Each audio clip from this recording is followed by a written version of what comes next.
A Fazenda do Silêncio. A fazenda da família Moreira era imensa, conhecida por todos da região. Havia hectares e hectares de terra, gado valioso, tratores novos e uma mansão que parecia um castelo perdido no meio do campo. Ela brilhava ao sol como uma promessa de grandeza, mas por dentro era fria como mármore, cada parede guardando mais silêncio do que vida. Bia e Federico, os donos de tudo aquilo, eram respeitados e temidos.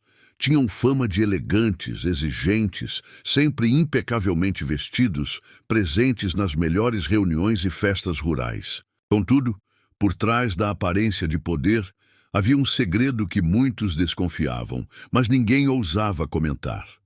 Aquela casa não era um lar. Era apenas uma vitrine de riqueza, sustentada por um casamento sem calor, sem carinho, sem afetos verdadeiros. O filho deles, Miguel, chegara ao mundo como um acidente no planejamento perfeito do casal. Bia nunca desejou ser mãe. Via a maternidade como um atraso, algo que tiraria seu brilho e sua liberdade. Federico, por sua vez, estava mais interessado em negócios, gado de raça e lucro. Para ele, um filho representava apenas herança, nome e continuidade familiar. Não amor. Desde o primeiro choro, Miguel foi visto como um incômodo. A babá cuidava, a governanta educava e os pais surgiam apenas quando as aparências exigiam. Fotografias bonitas, festas elegantes, discursos orgulhosos para os convidados, mas nenhum abraço verdadeiro atrás das portas fechadas. Miguel cresceu aprendendo a não esperar carinho. Aos poucos, percebeu que seus gestos de afeto eram ignorados, que seus desenhos eram largados em gavetas, que seus sorrisos recebiam apenas um olhar distante. Ele vivia naquele palácio rural como um hóspede indesejado. Sentia que, para os pais, ele era apenas parte da decoração obrigatória de uma família perfeita. A fazenda era enorme, mas parecia sempre vazia para Miguel. Ele caminhava pelos pastos, longe dos empregados, conversava com os animais e observava o horizonte, imaginando que em algum lugar do mundo existiriam pais diferentes, pais que se importavam. À noite, seu quarto era silencioso e escuro demais, apesar do tamanho. Ele fechava os olhos e pedia a Deus, em pensamento, que um dia pudesse receber um boa noite sincero, com um beijo na testa e mãos quentes segurando as suas. Mas esse desejo nunca se realizava. Bia olhava para o filho com desdém. Fraco demais, murmurava quando ele se machucava brincando ou mostrava medo de algo. Federico se irritava sempre que Miguel errava qualquer detalhe da rotina que ele considerava disciplinar. Para o casal, sentimentos eram fraqueza. O menino precisava crescer duro. Eles acreditavam que criar com rigidez era o que dava resultado. Mas a verdade era muito mais cruel. Eles simplesmente não gostavam dele. Miguel, mesmo jovem, já carregava dentro do peito uma solidão que nenhum adulto deveria suportar. Às vezes se perguntava se existia algo de errado com ele. Por que eles não me amam? Pensava antes de dormir. A resposta nunca vinha. Então ele achava que a culpa era dele. E assim os dias passavam. Bia se escondia atrás de maquiagens caras. Federico se escondia atrás de negócios lucrativos. E Miguel se escondia atrás de sonhos que pareciam impossíveis. Por fora, a família Moreira era um retrato de sucesso. Por dentro, era um retrato rasgado. Uma casa grande, uma fazenda rica, um nome poderoso e um filho invisível. Os anos foram passando como o vento que atravessava os campos da fazenda. Forte por fora, mas invisível para quem não prestava atenção. Miguel crescia. E com ele crescia também a sensação de que não pertencia àquele lugar. Sempre que caminhava pelo casarão, escutava o eco dos próprios passos, como se até a casa avisasse que ali não era seu lar. Frequentava a melhor escola da região, não por mérito, mas pelo nome que carregava. Todos os alunos sabiam quem eram seus pais. Os milionários da fazenda Moreira, a família poderosa que controlava terras, negócios e decisões da cidade. Esperava-se que Miguel fosse alguém grandioso, mas ninguém percebia que ele estava despencando por dentro. Na escola, os colegas se aproximavam por interesse. Queriam festa na fazenda, queriam aparecer em fotos ao lado dele, queriam status.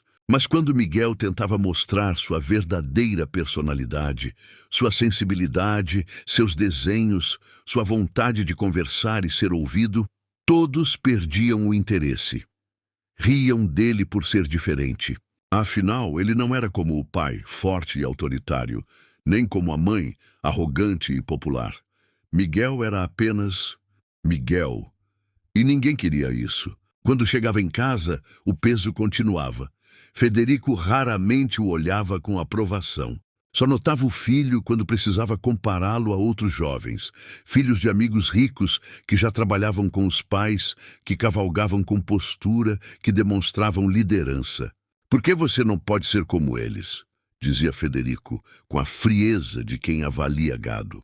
Miguel tentava responder, justificar, prometer que iria melhorar, mas a voz sempre saía trêmula, e isso deixava o pai ainda mais impaciente. Bia, por outro lado, fingia que Miguel não existia.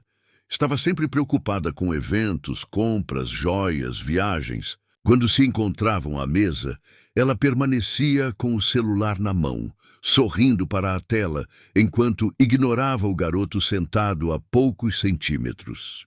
«Ele precisa aprender a se virar sozinho», dizia ela para as amigas. «Não posso estragar minha vida por causa de um filho ingrato». Mas Miguel não era ingrato. Ele apenas nunca recebeu nada para agradecer. A única companhia real que Miguel tinha era dos animais da fazenda. Ele se sentava na beira da cerca para desenhar os cavalos, para conversar com o cachorro velho que o seguia por todos os cantos. Com eles, ele sentia que podia existir de verdade. Ali, ninguém julgava suas lágrimas. Ninguém dizia que ele era fraco por sentir. Miguel também gostava de ajudar os trabalhadores da fazenda. Eles o tratavam com mais humanidade do que seus próprios pais. Eram eles que perguntavam se ele estava bem, que escutavam seus pensamentos, que ofereciam um copo de água quando o sol queimava demais. E justamente por isso Federico implicava. «Ficar perto dessa gente vai fazer você pensar como pobre», reclamava. «Você nasceu para mandar, não para servir». Mais uma vez, o pai se enganava. Miguel não queria mandar, queria apenas ser aceito. Certa noite, cansado do vazio, Miguel ganhou coragem e perguntou à mãe: «Por que você nunca me abraça?» Bia se virou devagar, como se o filho tivesse dito algo absurdo. «Abraço não é comida, Miguel. Não alimenta ninguém». Para ela, o afeto era desperdício. Para ele, era o que mais faltava. A tristeza crescia silenciosa dentro dele. Uma dor que ninguém via, porque ninguém queria olhar. Miguel escrevia em cadernos escondidos. Não era um diário. Eram pedidos de socorro guardados entre folhas que ninguém jamais leria. Será que um dia vou ser amado? Eu existo mesmo? Se eu fosse o filho que eles queriam, eles gostariam de mim? Mas nenhuma pergunta tinha resposta. Quanto mais tentava se aproximar dos pais, mais eles se afastavam. Quanto mais tentava provar que merecia amor, mais era tratado como peso. Miguel se acostumou a sorrir quando doía. Se acostumou a ser perfeito nos eventos e invisível em casa. Aprendeu a esconder sua alma para caber no padrão da família. E assim, apesar da riqueza, apesar do luxo, apesar do sobrenome importante, Miguel vivia como alguém sem lugar no mundo. Enquanto todos o viam como um garoto privilegiado, só ele sabia a verdade. Não existe fortuna capaz de preencher o vazio de um coração rejeitado. Miguel já não era mais criança. Seu corpo crescia, sua voz mudava, mas dentro dele algo ia diminuindo. A esperança. Cada tentativa frustrada de ser amado arrancava um pedaço de sua força. Ele aprendeu que sentimentos demais naquele lugar só traziam sofrimento, e foi assim que começou a se calar. Quando os empregados o viam, percebiam que o brilho dos olhos do garoto tinha se tornado opaco, como o reflexo de uma água parada. Mas não podiam fazer muito além de oferecer um sorriso discreto, pois qualquer gesto de carinho que Miguel recebesse despertava a ira silenciosa de Bia e Federico. Eles queriam um filho forte, não alguém sensível. E na visão deles, amor era fraqueza. Miguel tentava encontrar abrigo nos estudos, nos livros antigos de uma pequena biblioteca na fazenda. Gostava de histórias em que os heróis eram desajustados, diferentes, invisíveis, mas que, no final, descobriam seu valor. Ele se via neles. Sonhava em segredo que talvez um dia pudesse escrever sua própria história. Porém, as palavras pareciam presas na garganta, porque ninguém jamais o incentivara a ser quem ele realmente era. Certo dia, ao chegar em casa depois da escola, Federico o esperava na sala de estar.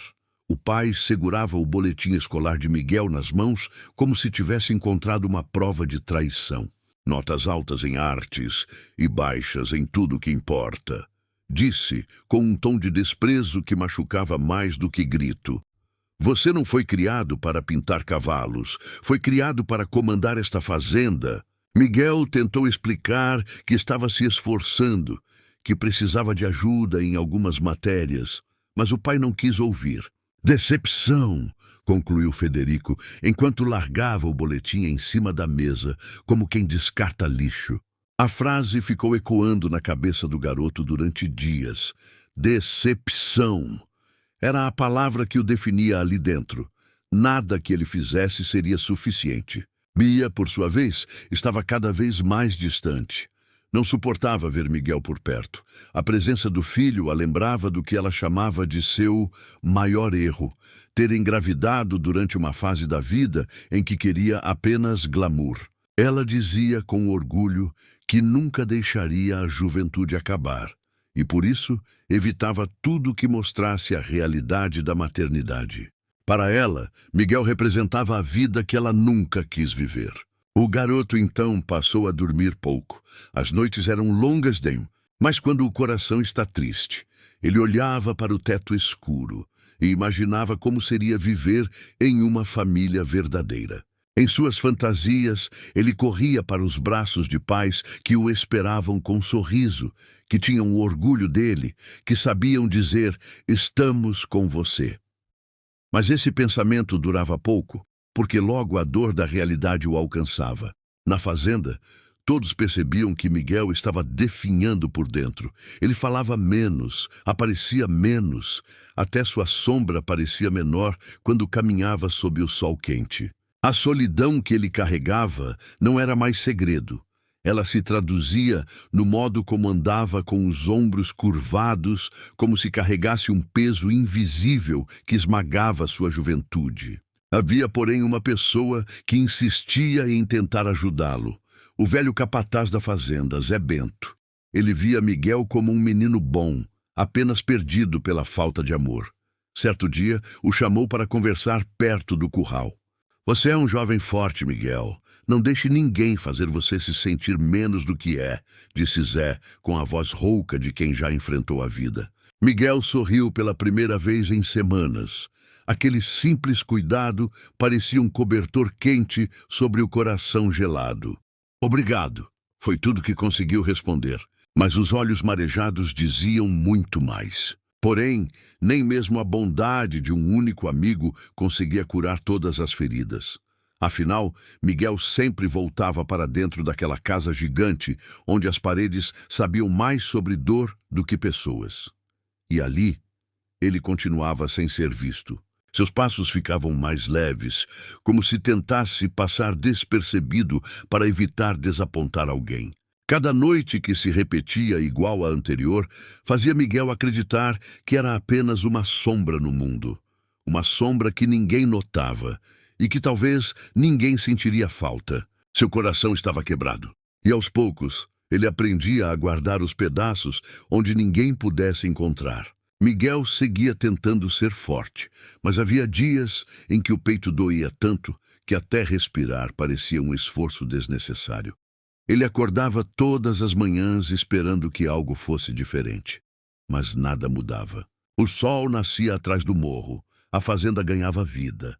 Os trabalhadores começavam seus afazeres e Miguel continuava invisível dentro daquela casa grande. Bia e Federico haviam se tornado ainda mais exigentes. O filho sensível demais os irritava profundamente. Para eles, Miguel manchava o sobrenome da família com sua personalidade retraída. Não suportavam que ele não fosse perfeito aos seus olhos. A convivência, que já era mínima, virou quase inexistente. Certo dia, Bia dava uma festa para amigas ricas no jardim da fazenda. Tudo estava decorado com flores caras, música ambiente e garçons servindo bebidas em taças de cristal. Miguel descia as escadas quando ouviu sua mãe comentar em voz alta: "Eu só tive esse menino porque não tive escolha. Ele nunca deveria ter nascido." As mulheres riram, como se fosse piada. Mas para Miguel, aquilo foi como levar uma facada no coração. Ele congelou. Sentiu seu rosto esquentar e as pernas tremerem. Queria gritar, queria desaparecer. Mas ficou ali parado, engolindo a dor, porque aprendeu que lágrimas eram proibidas naquela casa. Ele subiu correndo para o quarto e se trancou. A partir daquele dia, prometeu a si mesmo que não pediria mais nada a Bia, nem atenção, nem explicação, nem amor. Do lado de fora, o mundo continuava. Os pais seguiam com suas vidas, sem perceber que estavam destruindo a do próprio filho. Federico passava mais tempo fora da fazenda, cuidando dos negócios. Quando estava presente, só observava Miguel com desaprovação. "Endireite-se. Não quero fracassados na minha família", dizia ele, como se Miguel fosse apenas um funcionário incompetente. Certa tarde, o pai levou Miguel para o curral e apontou para o touro mais forte. "Veja esse animal. Ele sabe o que é ser líder. É assim que você deveria ser." Miguel olhou o touro nos olhos e, por um segundo, desejou trocar de lugar com ele. O touro, ao menos, recebia cuidados, era valorizado, tinha alguém que se importava com sua saúde. E Miguel tinha o quê?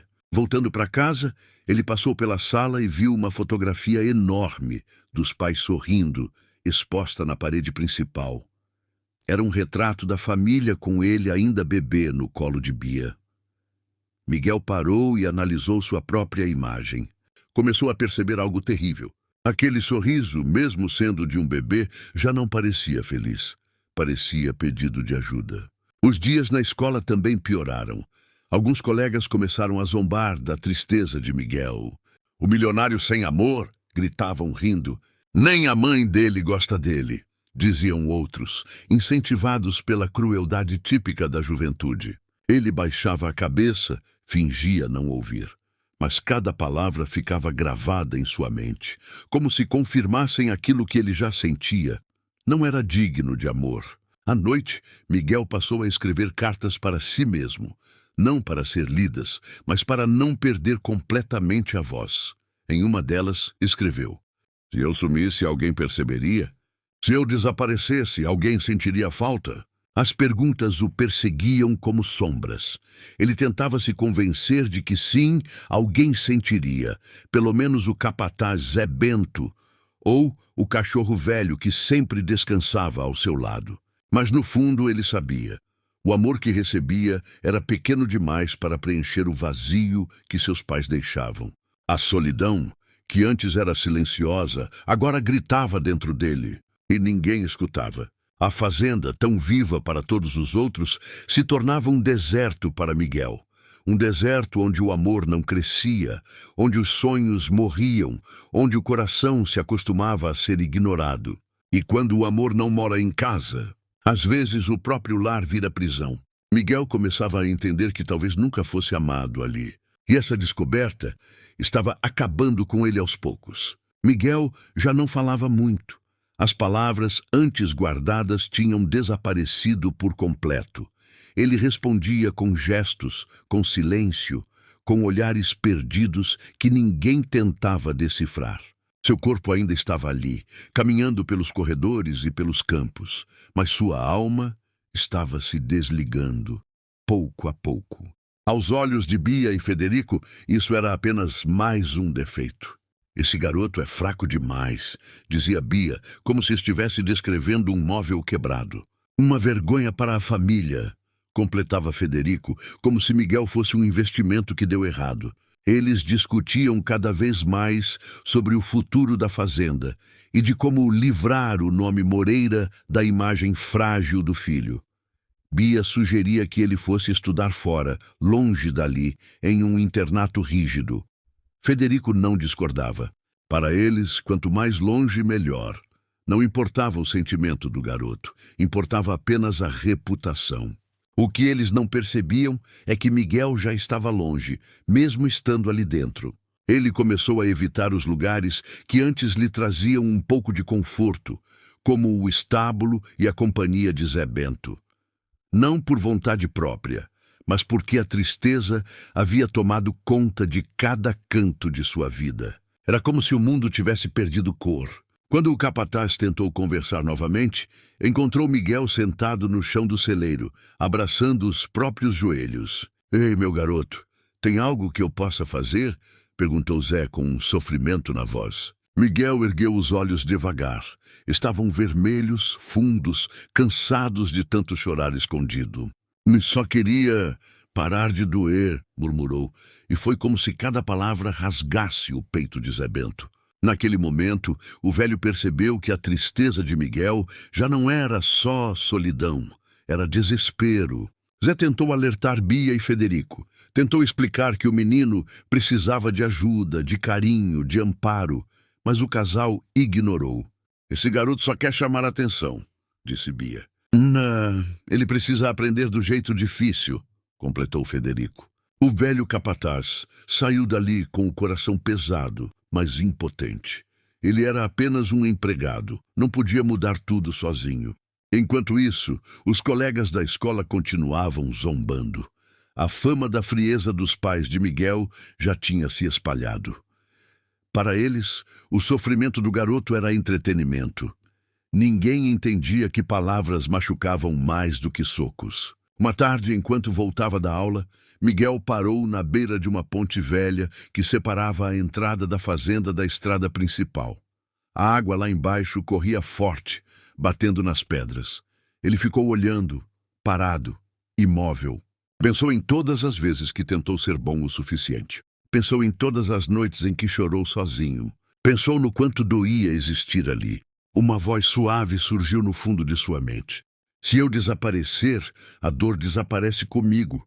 Ele fechou os olhos, respirou fundo e se inclinou levemente para a frente. Mas o latido desesperado do cachorro velho o fez voltar à realidade. O animal puxou sua calça com os dentes, como se implorasse para que ele não desse aquele passo final. Miguel caiu de joelhos e chorou ali mesmo, abraçando o cachorro com toda a força que ainda tinha. Ele percebeu que queria parar a dor, mas ainda não queria parar sua vida. Pelo menos não naquele dia. Quando entrou em casa, ninguém notou que ele havia quase desistido de tudo. Ninguém percebeu o rosto inchado pelas lágrimas, as mãos tremendo, o olhar vazio. Para os pais, Miguel continuava invisível.